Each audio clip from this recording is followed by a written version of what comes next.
Good afternoon, everyone. Thanks for joining us for our round 2 of legal Q&A with Curtis Hamlin of Porges Hamlin, Knowles & Hawk, Alan Tannenbaum with Tannenbaum Scrow, Talise McKay with iCard Merrill, and Scott Peterson with the law offices of Scott Peterson.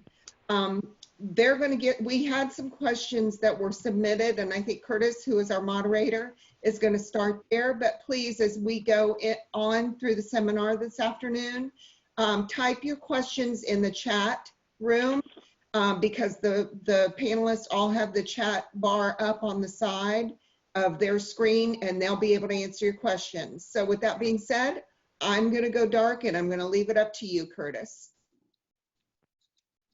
Hey, thank you everyone for attending this afternoon. I did not see the registration list for this week as I did last week, so I don't know if we have any repeat customers or not, but I hope if you did, you'll find this informative as we did last week. I started off last week by saying that if you haven't visited the CAI West Florida website, there is a very good page on coronavirus where the chapter is accumulating essential materials. All the executive orders that we might mention today are posted there. Scott and Alan have both written various pieces about it. So it's a good resource. There are also links to the CDC website and the Florida Department of Health website.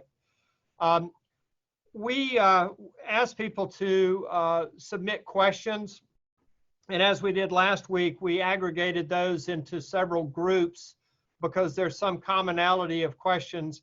And what I'm going to do as we move through each group is to read all the questions, and then the panel is going to respond either to direct issues or cover the topic in a very broad way so that we can try and address it. And then we would encourage you to use the chat feature that you can all see on your screens to type questions to us. If you want to give us your name, you can. That's certainly not required. And all the members on the panel can see the questions. And as soon as we get through those that were submitted at registration, we'll move into the questions that you submit to us this afternoon. So we have, we've divided the questions into 3 categories this week. The first one has to do with executive orders and essential services. There's several on that. The next was common area closures, operational issues, and assessments. And the last one is a new one.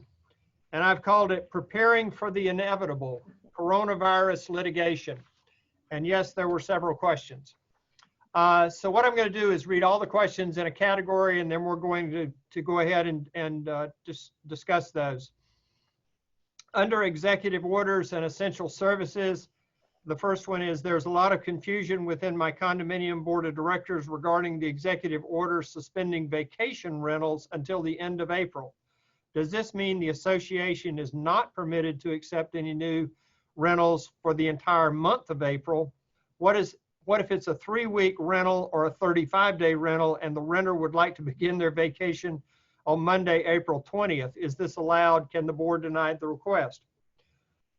Second question, our development closed all amenities, which include pool, tennis courts, fitness room, clubhouse. Where would you take the lead from on when we should reopen the amenities? Local, state, federal, CDC, etc. I believe there may be multiple timelines. The third question, is a condo remodel project considered a, quote, essential service? I have an owner wanting to remodel construction of their unit to continue during, and she references the executive order on essential services. The last question, does the board have the opportunity, the authority, to tell owners that they cannot have any of the following persons come to the property?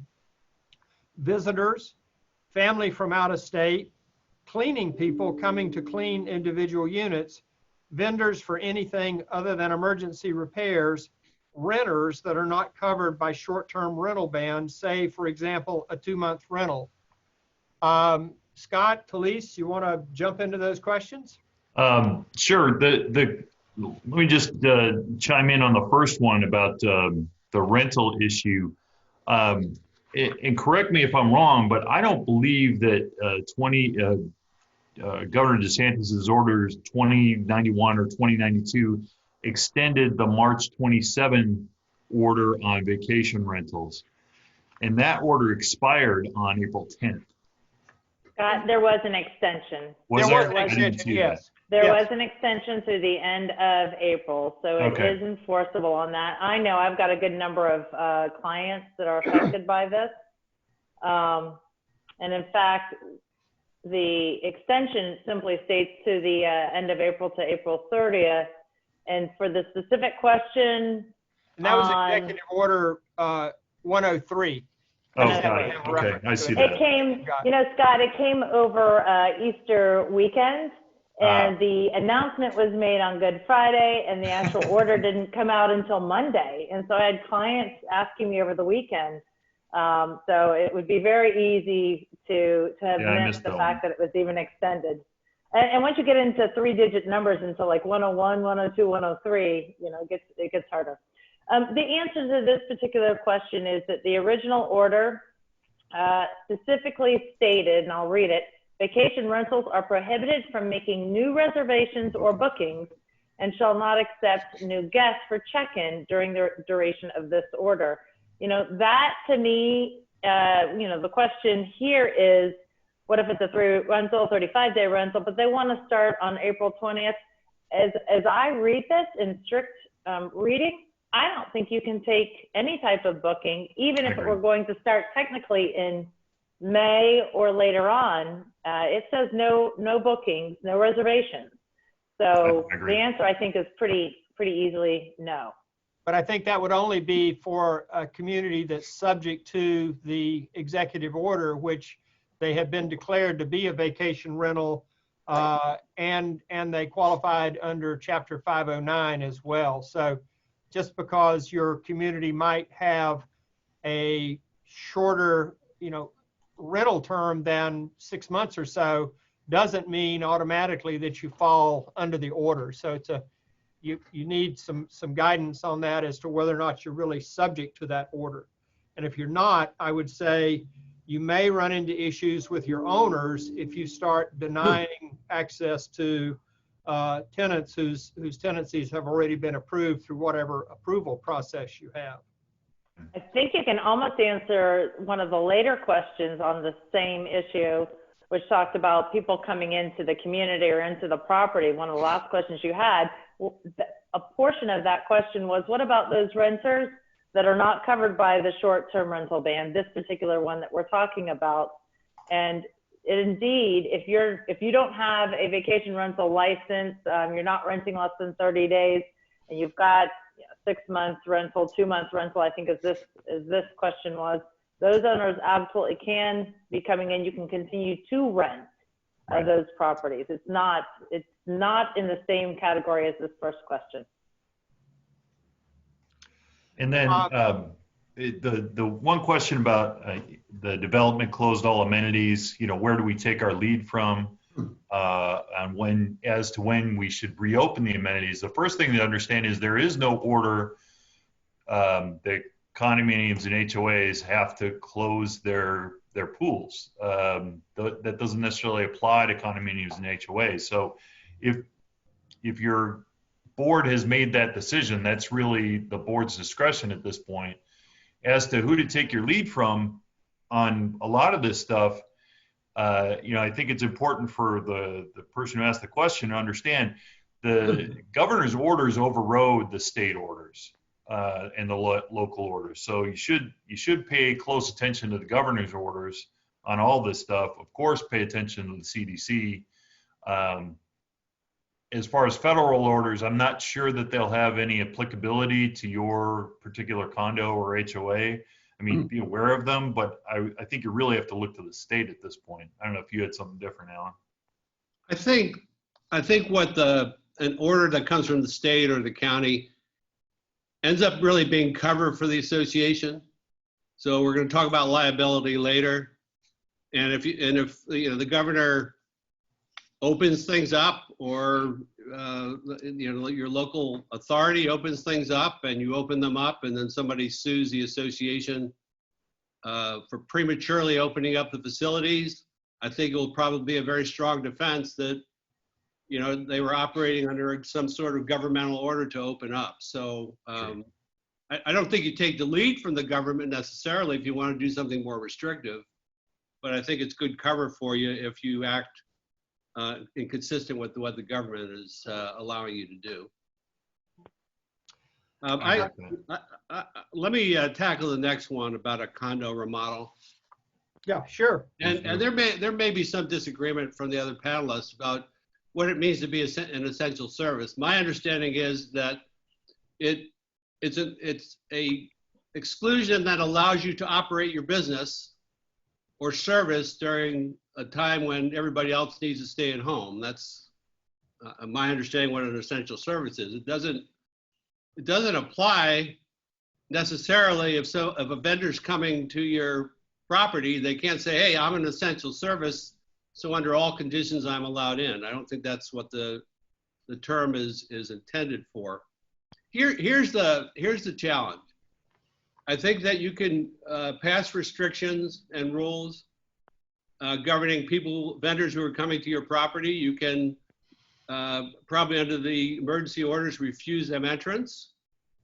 It may be a very prudent thing to do to protect your owners. But let's say in this circumstance where an owner's in the middle of a contract,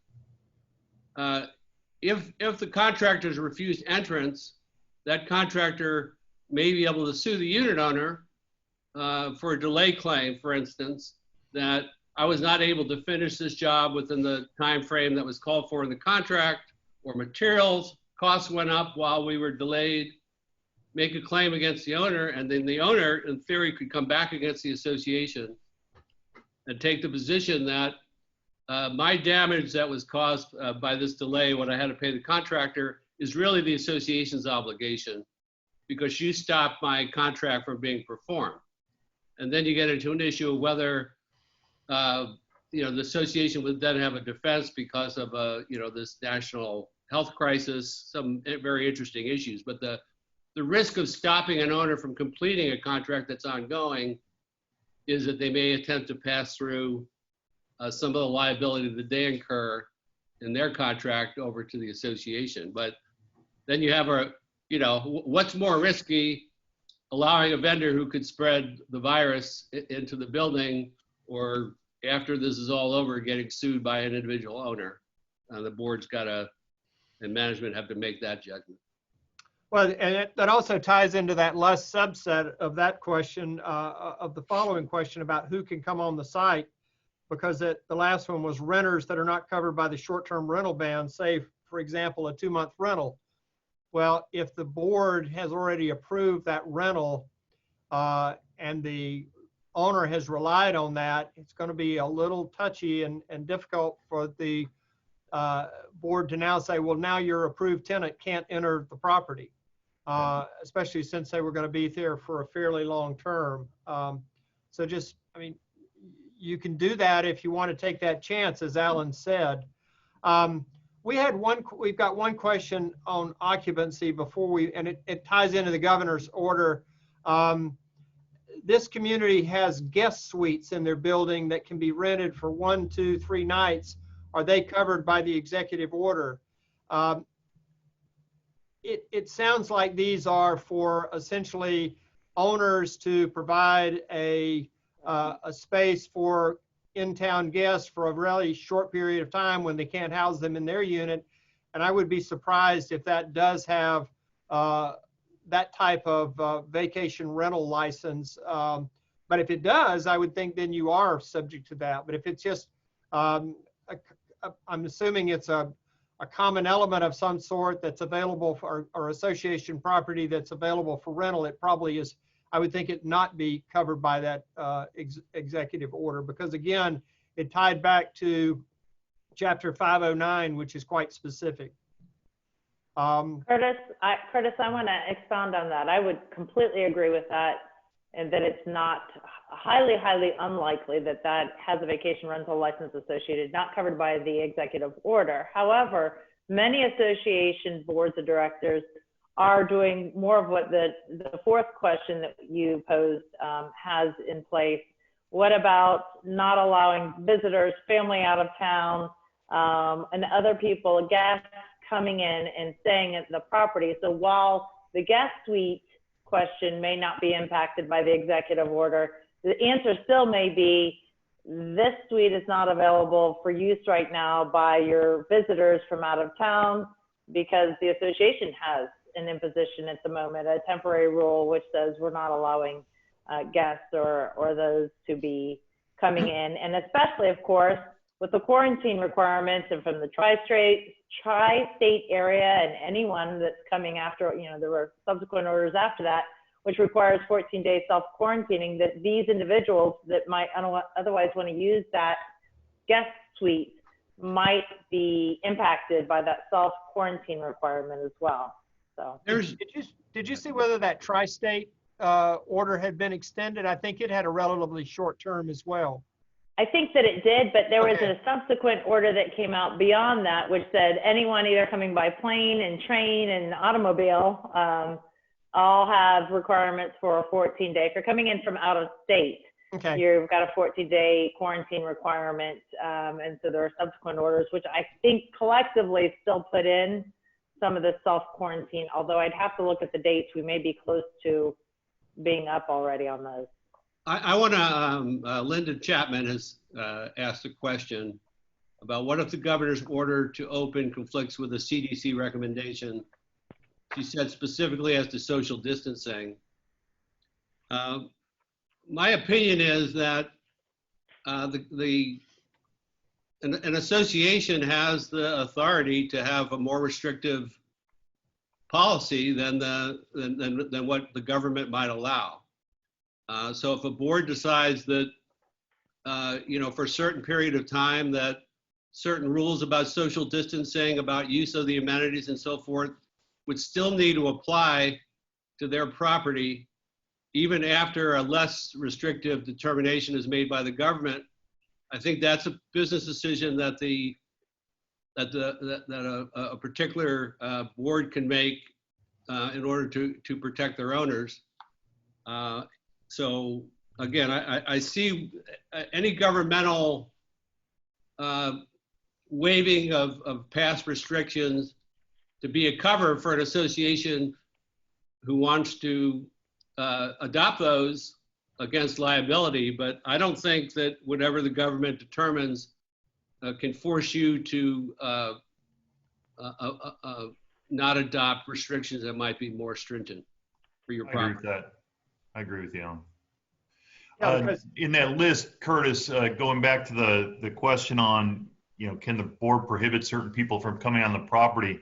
It said visitors, family from out of state, cleaning people coming in to clean individual units. I think that cleaning person is probably an essential service, and I think that's exempt from the terms of the order as I understand it. I think you have to allow cleaning people to come in. I mean, I think you could require them to wear a face cover and Sure. gloves, and just as you do for anybody else coming in the common property, but to restrict a unit owner's ability to have their unit cleaned could be problematic in the future. There's one other question that we've got, and we'll keep it because it deals with liability. And the person who dealt with the guest suite did confirm that it was a common element. So I think that was what our guest was pretty good on that one. Well, let's move on to the next area, which includes common area closures, which we talked about a good bit, operational issues and assessments. And the first question, and we're getting a lot of questions about video meetings and video conferencing, just as we're doing here. So I think it's really a very timely topic.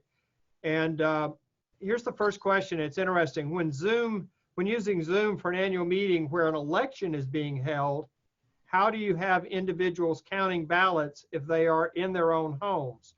Are ballots apportioned depending on how many owners participate? How is the tally confirmed? With many amenities closed and some more vocal members have taken to emailing the manager board members using vulgarity and threats to make their displeasure known. After one reply acknowledging their email and advising such language and threats will not be tolerated, what are your recommendations? Is blocking that member's email address an acceptable action? The question about, during the last discussion, it was suggested that associations waive interest late fees for owners dealing with hardships. And the question is, what about the penalties outlined in the FAC for failing to charge interest on unpaid assessments? And then, are there special provisions you should insert in repair or other vendor contracts to protect our owners and employees from the virus spread? And then, can owners claim delay damages for other extras for having to accommodate contractors claim in affecting what? Can contractors claim? Yes, can contractors claim? And then, should language be inserted in new contracts to avoid this? And then there was a general question about video conferencing for our video recording board meetings, and a question of, is it a capital improvement? How is privacy of the meeting addressed? Say if a person does not wish to be on video, are the videos destroyed after the minutes of the meeting are approved, or just as the audio recording? And said, I understand that a resident may video the meeting not on behalf of the board or community, correct? How is that regulated, limited disturbance, etc.? The whole idea of, and then the final question was, would other committee meetings be required to be video taped as well? So those are more of the operational issues that we're dealing with. I think I'd like to start with the first one about the vocal comments. The board members don't get paid anything, and the managers don't get nearly paid enough to take abuse from any member for any reason. And so I wouldn't even respond to them the first time. But that's just ridiculous that members are doing that sort of thing. And that's just lack of common decency. So let me chime in. Oh, I'm sorry. I was going to say, let me chime in on that and tell you when you have to respond, because we'll take it from that perspective. Okay. An association is only required to respond for a unit owner, and I don't disagree with you, Curtis. However, the practical is most communities feel compelled to. So starting from the part where you must respond only under the statute for condominiums, and not even for homeowner associations, is there a requirement to respond for a unit owner inquiry, which means right. Questions that are sent by certified mail from the owner to the association, and the association has to respond within 30 days. And quite honestly, if I received questions that were inflammatory like this, you better believe I'd be responding on the 30th day, because by the time that time period passes, a lot of that emotion and frustration or this whole situation is past. And that's the time to really respond, and that's the only time you're required to respond. And a homeowner association under 720 doesn't even have that same requirement. So understand that what Curtis said is allowed, even if you felt like you were compelled to answer. Yeah, I was just assuming it was your typical bully on the keyboard who didn't get to go who didn't get to go swim or play shuffleboard or something, and he was upset and decided to take it out on everybody who he had an email address for. but police is exactly correct. One thing I think, if a board already doesn't have a policy, consider having the board pass a rule against, a vulgar communications with the board and management, and make sure you broadcast that to everybody, particularly the person who decides to communicate in that way. And if he violates the rule, you can suspend his use rights. So when quarantine is up and the safer at home order is gone, you can impose maybe another 6-month suspension from the amenities. That'll fix his wagon. Why are we assuming it was a he? I don't know. Well, he was probably like me. That's probably why, Alan. He or she. Yeah, it was an asexual question. The first one though had to do with how you deal with certain mechanical aspects of conducting a meeting when you're using the Zoom format. And I think the answer is somebody has to be at the meeting site and enough people at the meeting site to perform those counting functions. We certainly can't have a box of ballots delivered to 5 or 6 different owners and let them count them not in a confined, in a single space. And I think if you do that, you're going to have to arrange your camera array some way so that, as Talise has said, people viewing the Zoom meeting can see the operation going on in the background. Of course, in condos, all that material is mandated to be kept as part of the official records. In HOAs, I think most people keep it under the all written records and the operation of the association. Curiously, we tried to get the ballots and ballot information materials added to 720 by CAI in the CAI FLA bill this year, but nothing passed. So we're back to just relying on good practice. But that's the practical aspect of having a meeting. Somebody's going to have to be in that meeting room, properly distanced, wearing their face cover, all those things to protect the people that just have to be there to conduct the meeting, that can't do it remotely. So it's, I don't think you can do, especially if you have written ballots that are secret ballots, they've got to be opened at the meeting site for the security of the vote, whether it's an election or a vote on amending your documents.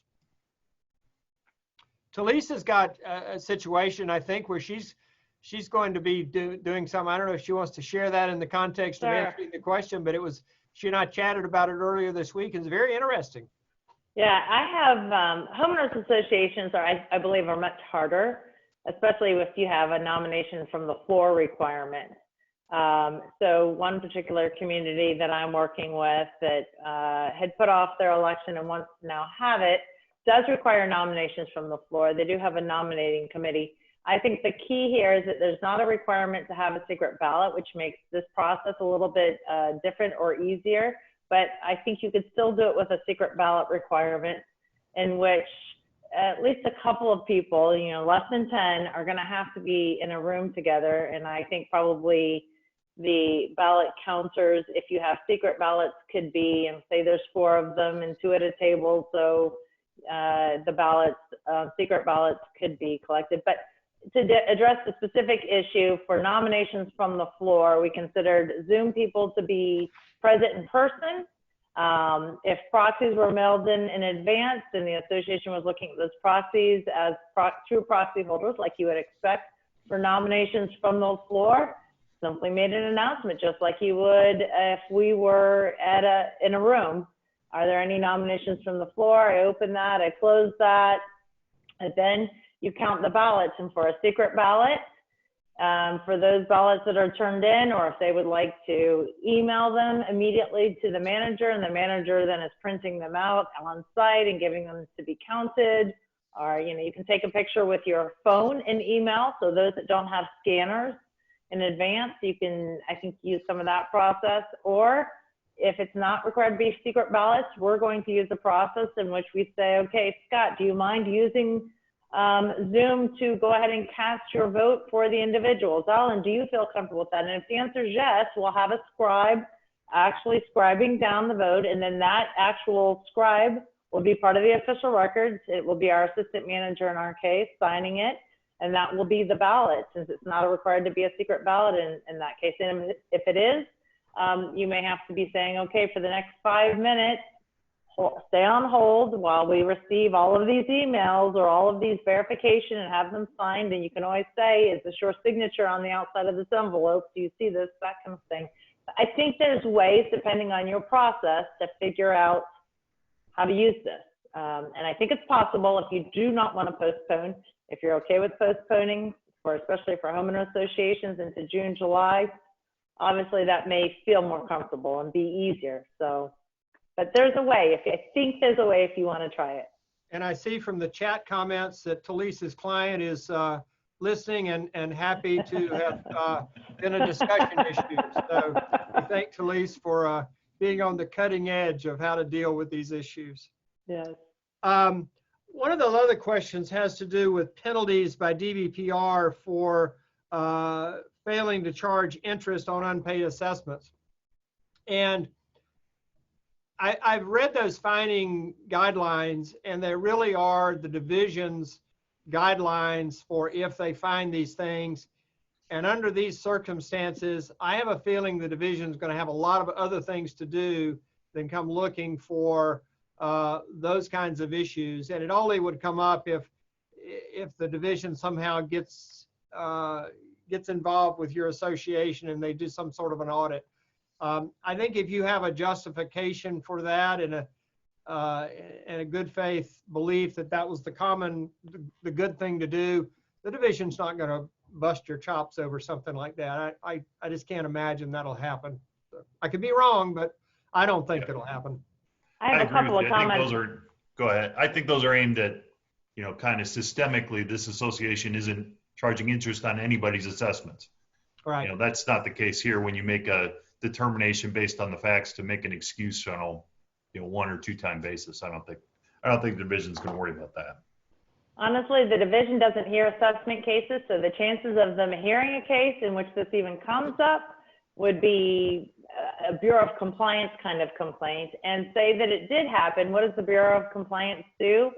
When there's a violation and it's not a systemic violation, you get a letter of reprimand. So then you'll know that we shouldn't be doing this now moving forward. And it actually gives you something in writing to say, I'm sorry, we wish we could work with you in our community, but we can't. We already got in trouble once. So even if you did get a notice of violation, maybe it helps bolster where the association's position is going to be in that particular community. Curtis, why don't you tackle my suggestion is, why don't you tackle the video filming question, and then we can hit the contractor question right after that. Okay. So, someone asked about how to videotape meetings or video conference on meetings, and I think while I think it's going to become more prevalent, it has been going on for quite a while in varying degrees. The question was, is this a capital improvement? Well, my understanding is these are all internet-based, and the one client I have, they use GoToMeeting, so it's a subscription. There are no real capital changes that need to be made in your facility.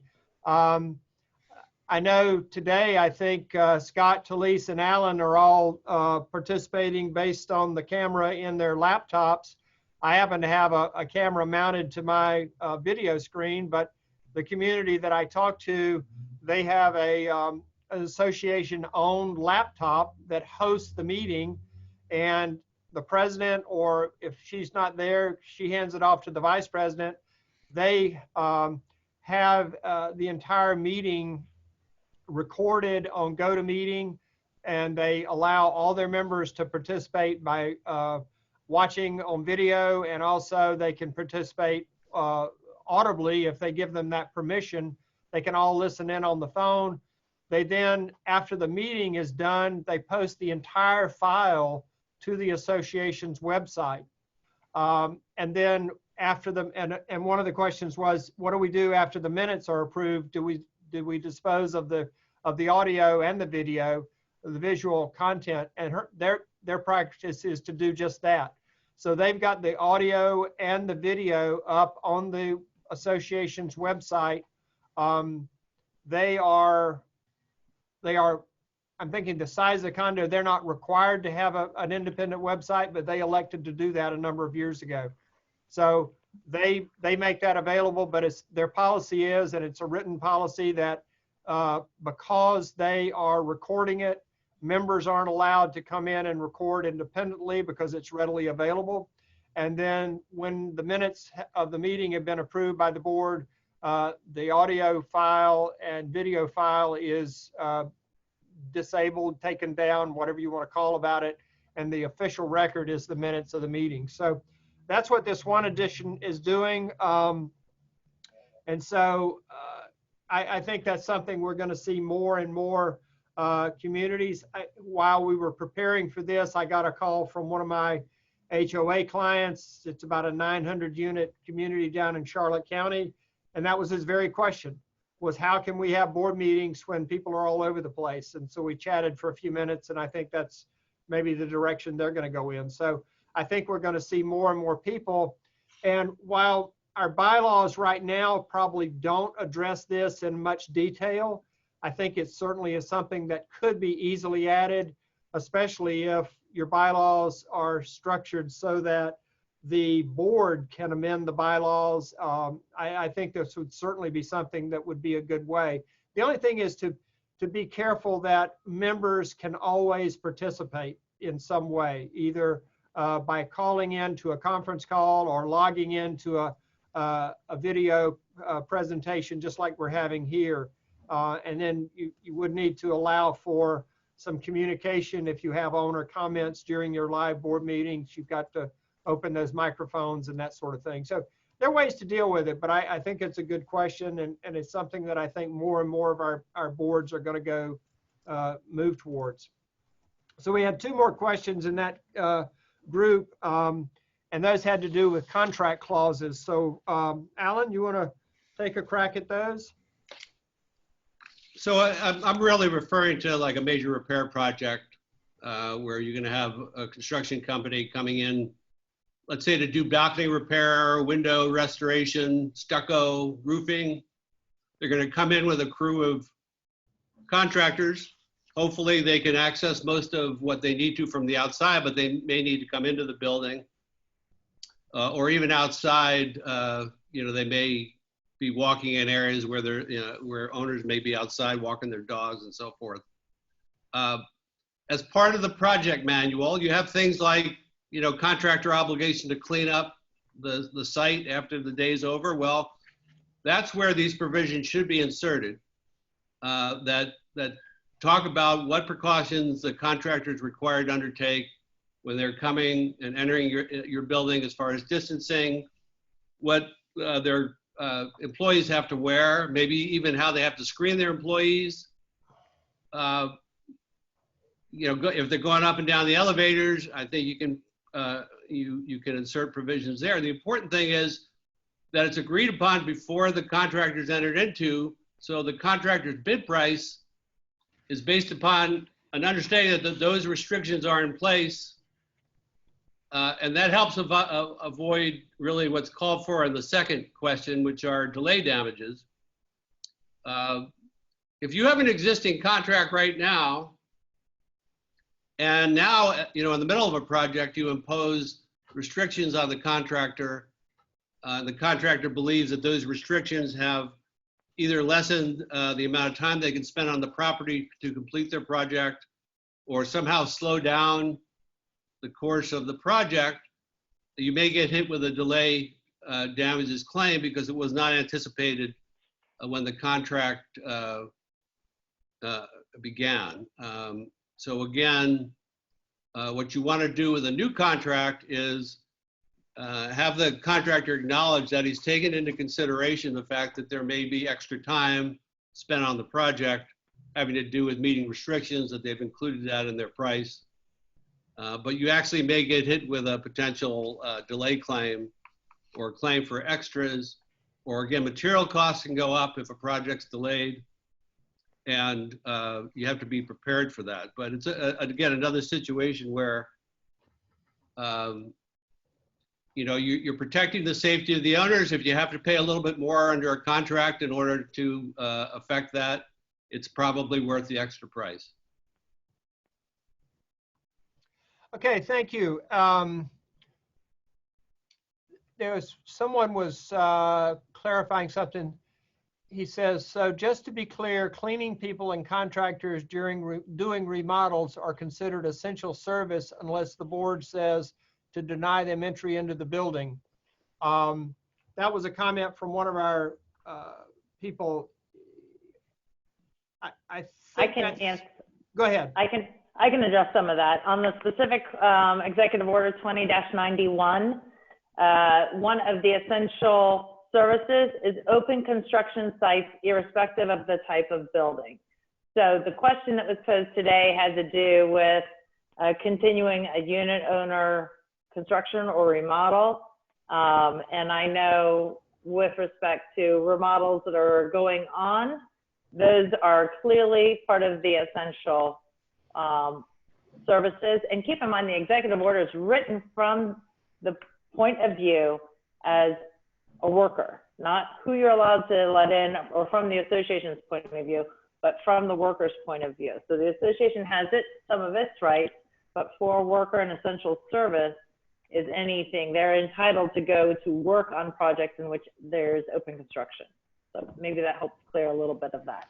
Okay. Well, I take a little bit different perspective, because I think if a contractor is remodeling their unit, I think the association does have the authority to keep that contractor out of the building, but it's got to be prepared to suffer the consequences of the cost paying. And I think that things like pest control and unit cleaning, potential healthcare workers who may be assisting an owner, those are very tough issues as to how far a board can what can do to restrict somebody coming in. You get to a situation where one unit owner may be perfectly physically able, and they just don't feel like doing their own cleaning, and they have somebody coming to the building. Another unit owner is physically disabled and absolutely has to have somebody to clean, or they're going to have a insect or rodent problem. This is one of those times when I'm glad I'm not a general counsel. I don't know the answer, that one. Well, let's move on to what I call preparing for the inevitable coronavirus litigation. And there really were a couple of questions on that, and then a discussion issue that I put in based on some conversations that were had on the CAI owner forum, and actually on our last CAI FLA call this past Saturday with several insurance agents from around the state participating. The first one is, how high an evidentiary bar could reasonably expected for a plaintiff to make a case that he or she contracted the coronavirus in his or her community pool because the HOA did not shut down the common facilities in his community, because the HOA did not shut down common facilities such as tennis courts or the pool? How can they prove that the virus was not contracted from some other source? The next question, our condo is considering reopening our swimming pool with pre-scheduled time slots, all furniture removed, and no more than 2 people at a time. We would like to ask users to sign a waiver acknowledging that the COVID-19 transmission is a danger and that they have chosen to use the pool at their own risk. Is such a waiver a good idea? And if so, can you point us to appropriate language? And for that, we're going to refer you to your association's general counsel, but we'll try and give you a response. And then the discussion point came up a couple of weeks ago on the CAI Open Forum. It was a comment by an insurance agent in Maryland, and it was in the context of, should we be closing our common area pools and things? And this was about 3 weeks ago now, well before our governor ever signed an executive order. And her comment was, association general liability policies may include a virus and bacteria exclusion and D&O liability policies which defend the board and management, if properly written, from wrongful acts and failure to act, including an absolute bodily exclusion. While it may be difficult to isolate where a person contacts this virus, the board might still have to defend itself without the benefit of insurance if an owner asserts that he or she contracted the virus from services with common area amenities that were not properly cleaned. So with that, I always say I never go to the courthouse unless somebody's really in trouble. And so far, it's never been me. And I've only been an expert witness in a few title matters. So I'm not going to comment on the evidence code. Well, I go to court a lot, so Good. I've been thinking about this one. So what happens in a lawsuit is that some very bright lawyer representing a injured owner or somebody who unfortunately has passed on sits down and analyzes a potential case and says, what theories can I adopt and bring about in order to create liability on behalf of this association? And since most cases settle before they ever get to trial, what a plaintiff trial lawyer is looking for is a good theory of liability, getting past the summary judgment, which is a judge says, well, there's enough factual dispute that I can get this past summary judgment, and then usually there's a settlement made at that juncture. The problem with the exclusions in the insurance policy is if you have no exclusion, it's going to be your insurance company that's going to pay at the time the case is settled. If you do have an exclusion, they may provide you with a lawyer, but when it gets to mediation, they may very well say, okay, association, get out your checkbook because you're the one who's got to pay for the settlement. There's no cut and dry answer on any of these issues because it's a fairly novel area. I think there'll be a lot of reference to environmental type cases. Certainly there's been mold cases, there's been hazardous waste cases. I think a lot of the analogies would apply. What would probably be an easy answer is, what would be a really good case? A really good case would be if you had an employee of the association who you knew was infected by the virus, and you allowed them to go in and about the common elements and mingle with owners. That's a case that, assuming I didn't represent the association, I would really like that case. That would be a really good case. A tougher issue, we talked about it last week. What if you know an owner's got the virus and you're afraid of privacy issues to disclose their identity? I take a little bit different approach than some of my brethren last week. If I know that owner's going to be walking around the common elements and I see them around the common elements, I'm going to be really concerned that I haven't told the owners that there's somebody infected and really take a more aggressive action to stop that person from walking about the common element. I think the tougher issues are going to be, cleaning. Was a proper cleaning done and so forth. And it was a really good issue raised by whoever asked the question is, how could you ever prove who the virus was contracted from? And that certainly is a difficult element of proof that's going to be required of any plaintiff. You're going to have experts who are experts on transmission who are going to be testifying about likelihood and how judges are going to handle that in any particular case is really meant to be seen. But again, I go to the fact that if somebody can get past summary judgment, you'll probably end up seeing these cases settled, and it will never ever get to a trial situation. But again, the strongest cases are where you know somebody's infected and you fail to protect the owners from it. I think that the general issue about, somebody opened the pool or had their pool open, number one, how would you ever tell again if there was an infected person there? But again, if you open your pool and it's been reported that an owner is sick and you see him at the pool, then some sort of aggressive assertive action is going to be required to protect people. And if you know there's people infected in the building, you probably do owe an obligation to notify owners that there's somebody infected in the building. I think a release is a great idea.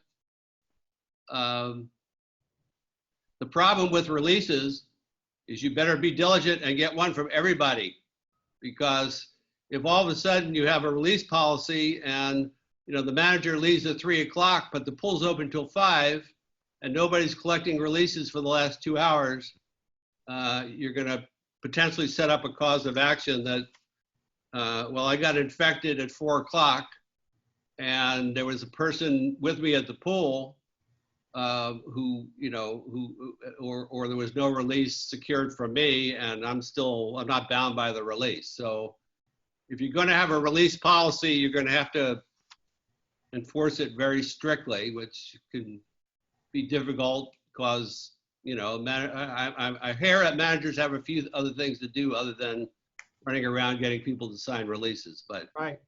Yeah, anyway, that's my thought. The last discussion issue really arose, as I said, about 3 weeks ago, with a comment from an attorney, an insurance agent up in Maryland, and pointing out these exclusions that have found their way into policies.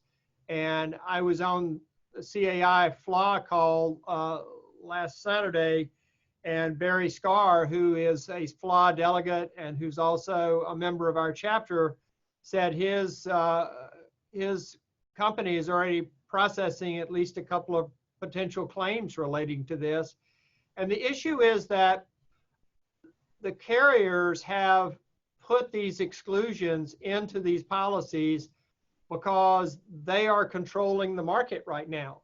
And it's very difficult to negotiate with a carrier to take these exclusions out. And it's going to become, I think, some real interesting cases, because the one person that I contacted about the video conferencing, she was on that communication, and she said it spurred her to look at their policy, and it had an exclusion for bacteria and contagion. It didn't mention the word virus anywhere. And she called her agent, who's a CAI West Florida member, and he said, you're right, virus is not mentioned. But the question is going to become, if they ever got a claim, would their carrier say, well, coronavirus is a contagion? So there's going to be some very interesting construction cases on construction of that language and how that's going to apply, and whether or not they've crafted that exclusion. But we're in such a precarious insurance issue or market that we, as the condominiums, and it's not so much an HOA issue, but it's a condominium issue, you just don't have much leverage to negotiate because there are no admitted carriers. All the product is through surplus lines, and they sort of write whatever they want to write. There's some, Curtis, there's some questions that came in, and let me go ahead. Go through them real quickly. Yes, there was a question about the release, and I think if you get a waiver signed, it can be binding, but waivers don't usually cover gross negligence. So it's not, you can't get a waiver and then do something outrageous to put somebody in a zone of danger and bring out the waiver and say, well, you waived it. So it's a waiver against normal conditions. And I'll chime in also on the waiver portion of it. I wanted to say, I don't disagree with what Alan's saying as far as if you can get them and then make them within a reasonable scope. I wonder, especially in a condominium setting where owners own a percentage of those common elements, if someone's going to say, no, the pool's open and you can't make me sign a waiver in order to go use the pool, I don't think the association has any teeth for that. I think you can ask for a waiver. I don't think it's a bad idea to ask for the waiver. But if they're going to say no, or they don't sign it, they don't get it back to you, I don't think you can necessarily prohibit them from using it if the common element was otherwise open. It's either otherwise closed for everyone, or closed to a certain extent, or open to everyone. But since there's ownership rights, I would wonder if you wouldn't get an argument to say, I own it, and shouldn't have to sign a waiver to use something I own, just like you wouldn't be able to get it, I don't think, a waiver to say, I'm going to go to my unit. I own my unit. I'm not going to sign a waiver to get to use the elevator to get to my unit. So, Well, I might go with Scott's argument before that if you made it a rule and you put people on notice of it, that under these extraordinary circumstances, it might be a basis to deprive that person from utilizing, because the association's at risk, and it's a benefit to the owners for them to open it. But that's an interesting debate. Someone asked, what kinds of claims are you starting to see come through, common area related, contract related? I think from our perspective, we're only 4 or 5 weeks into this whole issue, and so we're getting complaints about why isn't the pool open, which really hasn't raised itself so far to the level of a quote claim. We're just foreseeing that some crafty lawyer who's probably already got coronavirus claims or us copyrighted .com or .com, yes. Yeah, I would refer to a certain law firm, but I won't. They probably already have a number of them signed up, so everybody's laughing, so we all know who we're talking about. But it's just, it's as I said, preparing for the inevitable. I think it's going to happen, and we're just trying to play what if and polish up our crystal balls as bright as we can get them. Let me answer Cheryl's question real quick. She says, so are you saying we should notify fellow residents if we know someone in the building has contracted COVID-19? If so, do you share a specific name? So I think what we said last week, I agree with it, that if there's somebody on a floor or in the building who you know has been diagnosed, it would be appropriate to put a notice in the common area, or if you know people are coming to the property, to email a notice that in fact there is an affected person in the building, let them make their own decision. The much tougher issue is the one I brought up before, that the board of management knows a particular person, they haven't been named, but all of a sudden you see them traipsing through the common area. There's no COVID-19 police. And you know, would I go in and get an emergency injunction against that person? That might be an option, a necessary option.